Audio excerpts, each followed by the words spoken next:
azafata, policía o espía. En las últimas horas se publicó un libro que promete y mucho, que se llama La Generala. Lo escribió la colega Emilia Delfino, Victoria Villarreal, su historia, su origen, sus batallas. Emilia, ¿cómo andás? Facundo Pastor en la red. ¿Cómo te va? Hola Facundo, ¿cómo estás? Bien, bien. Gracias por estos minutos. ¿Quién es Victoria Villarreal?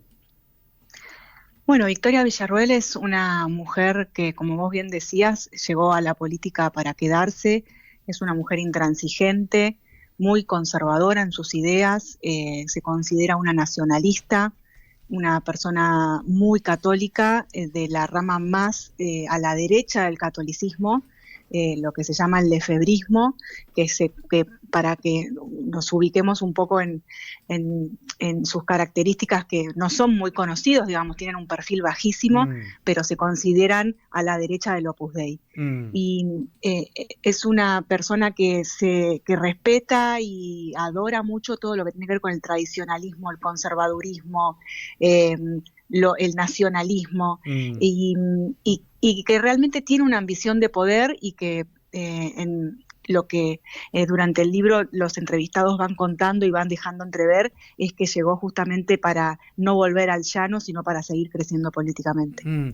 Y ella tensiona, porque a veces las tensiones de la política argentina te llevan a confrontar, o tensiona a propósito.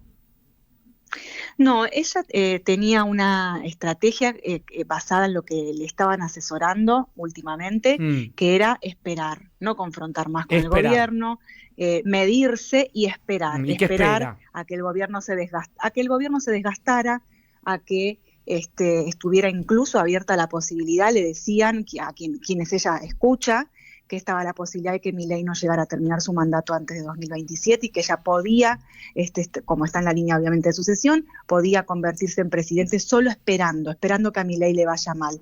Ahora, eh, esa teoría que es de alguien que la aconseja políticamente, que es Mario Pato Russo, consultor político, como ustedes saben, consultor de la campaña del propio Mm. Milei en 2021, iba en paralelo esperar, eh, mientras tanto ir construyendo. Claro. Ahora, ese esperar tuvo un límite que fue lo que sucedió en las últimas horas es una reacción impulsiva, una reacción justamente ante lo que ella siente como Claro. ataques directos hacia ella. Ahora, Emilia, ella asume con esa idea en la cabeza, con una ambición de poder, más allá de la lógica ambición de integrar una fórmula presidencial, o hay un quiebre ahí en ese jamoncito del medio con Karina y ahí ella dice, acá se pudrió todo, esto no tiene vuelta atrás. Ya asume con mucha tensión entre Mm. ellos. De hecho, hay muchos gestos por parte del armado presidencial durante la asunción misma de Milei en diciembre de 2023, cuando, por ejemplo, solo para mencionarte un gesto Mm. o dos, te diría, hay un momento en el que Milei, después de dar el discurso en la Asamblea Legislativa, lo que hace es Mm. dar un discurso ante Mm. la gente que lo estaba esperando afuera y Claro. los líderes del mundo que habían venido a la asunción presidencial.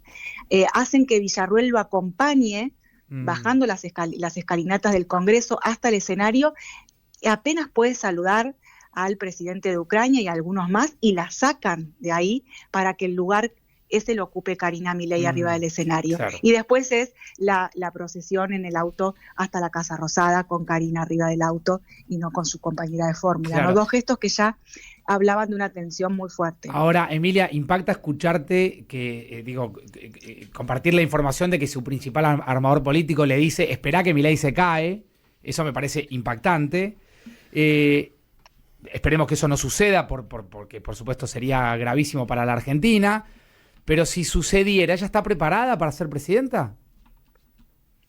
Bueno, cuando uno hace esa misma pregunta a su entorno, la respuesta que viene del otro lado es que en las crisis todo depende quién se queda y quién Mm. se va, es decir, qué aliados le van a quedar de los que va Claro. construyendo en el mientras tanto y quiénes van a llegar a tocar la Pero puerta a tiene, decir acá ti- estoy para lo tiene, que tiene ella necesites. formación, ella es abogada, ¿no? ¿Dónde se formó? ¿Qué se sabe Ella de es su abogada. vida? Ella estudió abogacía en la UBA, su fuerte siempre fue lo que ella expuso en los medios de comunicación durante los últimos años, que es a través de la figura que la conocimos, que es presidenta de una ONG que se llama el CELTIB, que es el Centro de Estudios Legales sobre Terrorismo y sus Víctimas.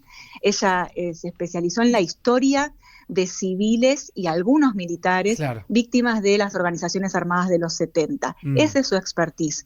Después también se formó en temas de seguridad, un poco como plan B para eventualmente trabajar en la empresa de seguridad que tenía su padre, que era militar retirado, y soñaba siempre con ser diputada, estar en política, digamos, tenía esa ambición. ¿Y a quién admira políticamente? Mira, ella, como te decía, es muy del lado nacionalista, por así decírtelo. No tiene, no es una persona, no es un animal político que consuma literatura sobre ciencias políticas. Claro. No es ese tipo de dirigente, digamos. Pero de la historia, natural. De la historia argentina, ¿tiene admiración? Pues, digo, yo me acuerdo que se sacó una foto con Isabel Perón. Sí, no es que la admirara, sino que ella consideró que esa era una deuda que su propio padre, el militar Eduardo Villarruel, le había inculcado y que debía resaltar la figura de Isabel Perón, que tiene varios significados eso. De alguna manera, ella fue siempre muy crítica a Isabel Perón. De hecho, hay posteos de ella en redes sociales hace muchos años criticando abiertamente a Isabel Perón y su rol como presidenta después de la muerte de Perón.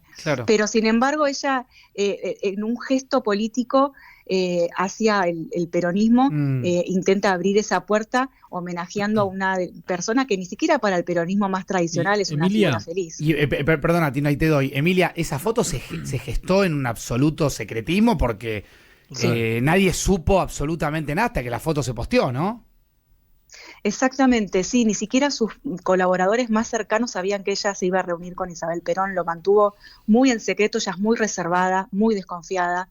Eso también genera muchas rispideces en sus equipos, y lo que hizo fue contactar al biógrafo de Isabelita Perón, y él hizo de nexo entre ellas dos, y Isabel Perón inmediatamente dijo sí, la recibo, y bueno, y se formó cuando ella fue a Roma, después pasó por Madrid y fue especialmente para verla a ella, además de su gira oficial, ¿no? Emilia, ¿qué tal? Acá te saluda Robertino Sánchez Flecha. Buenas tardes.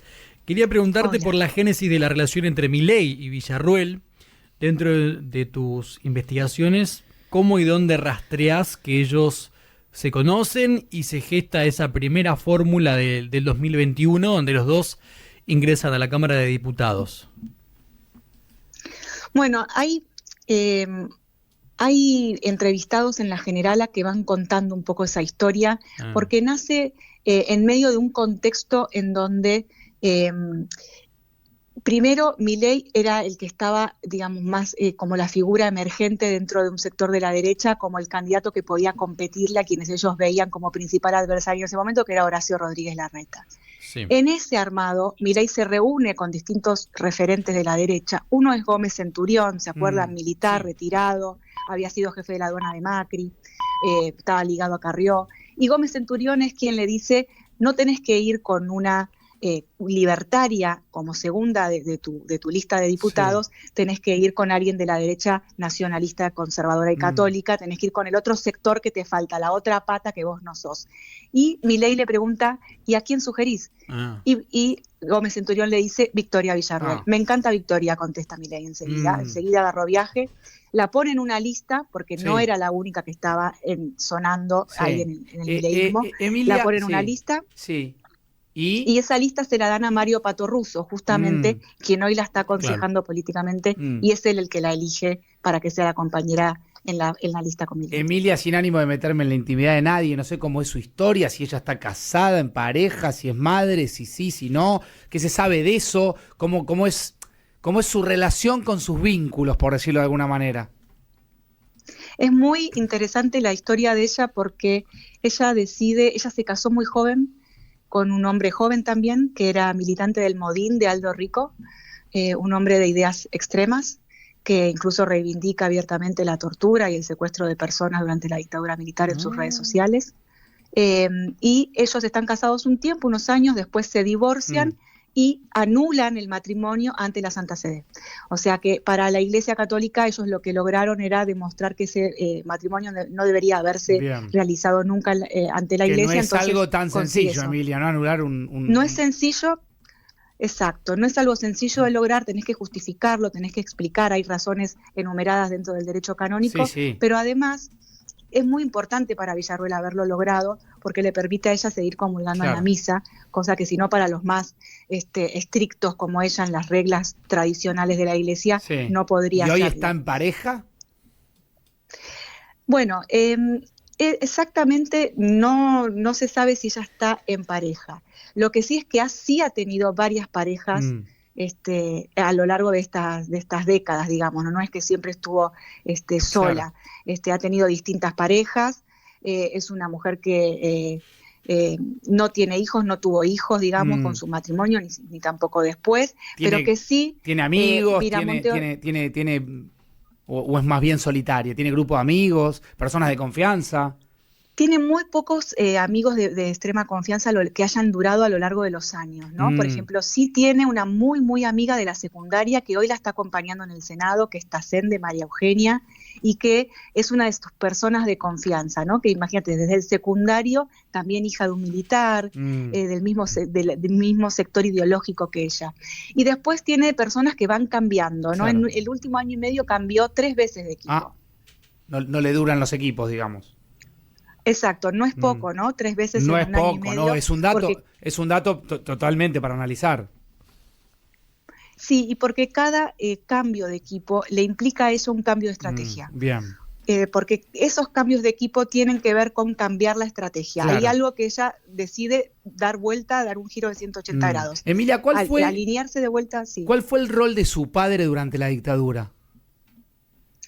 Bueno, el padre de Villarruel era instructor de los comandos del ejército. Era uno de los instructores del comando del ejército, un hombre muy vinculado a Seineldín, que después protagonizó alguno de las tomas de los militares carapintadas en los 80. Pero no hay causas de lesa humanidad contra el padre, o no existieron, ¿o sí? Mira, hay 2 expedientes en donde a él lo monitorearon. Que tienen que ver con el operativo Independencia en Tucumán 75. Durante el 75 y 76 también, porque se extendió hasta el 77 y incluso él recibe un diploma de mérito, de honor, que le entrega Bussi, quien después sería el dictador de Tucumán durante la dictadura militar, y él es herido incluso en Tucumán en combate con el ERP. Claro. Entonces, ahí en la investigación, claro, esto fue un enfrentamiento entre una guerrilla y el ejército, pero en el medio hubo muchísimos casos que se investigaron, después incluso hay condenas por delitos de lesa humanidad. Claro. Él nunca llegó a estar imputado por ningún caso de delitos de lesa humanidad, se analizó su caso, pero justo él fallece y eso queda inconcluso, ¿no? Emilia, la última, agradeciéndote el tiempo. ¿Ella era amiga de Videla? Entonces, no amiga de Videla, sí iba a la casa de Videla a escucharlo. Ella tenía una agrupación a principios de los 2000 que se llamaba Jóvenes por la Verdad. Organizaban charlas en la casa de Videla. Deben haber sido 2 o 3 encuentros, según lo que pude ir reconstruyendo. Y eran encuentros en donde él los recibía de civil, de traje. Estaba su esposa Alicia, la mayoría de las veces. Sí. Exacto. Y hablaban de todo. Hablaban de política, hablaban de historia, hablaban de los 70. Hablaban de las decisiones que él había tomado, él hacía sus análisis, ellos escuchaban y preguntaban, eran un grupo de jóvenes y ella estaba a la cabeza de ese grupo y la impresión que ella se lleva de Videla es la de un hombre que ella siempre en las charlas cuando le preguntan dice que ha sido para ella un hombre muy bueno, que le ha parecido así, y un hombre ingenuo también, ¿no? Que no supo sobrevivir a las internas de las Fuerzas Armadas. La banalidad del mal. Qué fuerte la ingenuidad de Videla. Emilia, te agradecemos mucho. ¿Será presidenta alguna vez la generala de este país? Bueno, eso lo decidirá el destino y el voto, sobre todo popular, pero es algo que está en su cabeza y ella cree que está destinada también a seguir en esta pelea política. ¿La entrevistaste?